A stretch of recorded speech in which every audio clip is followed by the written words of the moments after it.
आणखी एक महत्त्वाची बातमी, निसर्गाचं नुकसान केलं आणि ते आता भोगावं लागणार असं पाशा पटेल म्हणालेत।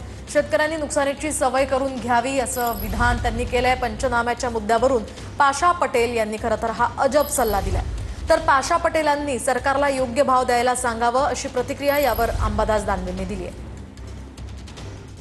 जे झालेलं आहे ते तेवढं नुकसान तर भरून काढणं शक्यच नाही। 865 दिवसापैकी 322 दिवस हे शेतकऱ्याला संकटाचे दिवस येणार आहेत। ही काळ्या दगडावरची पांढरी रेघ आहे। आपण एवढं प्रचंड निसर्गाचं नाश केलेला आहे, त्याचे भोग आपल्याला भोगावे लागणार आहेत। सर्वस्व झालेलं नुकसान कधीही भरून निघण्याची शक्यता नाही।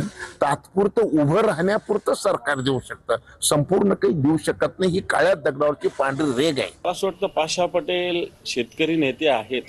शेतकरी या सगळ्या नुकसानीची सवय लावायला तयार आहे, परंतु या सरकारने स्वामीनाथन आयोग लागू केला पाहिजे। मी पाशा पटेलांना विनंती करेल की तुमचं सरकार राज्यात आहे, केंद्रात आहे, हा योग्य भाव द्यायला सांगा। नाही तर आज आयात निर्यात धोरण जर बघितलं, सगळं भाव बघितले सगळे, तर मला असं वाटतं शेतकऱ्यांची लूट कशा पद्धतीने होईल असंच काम चालू आहे सरकार।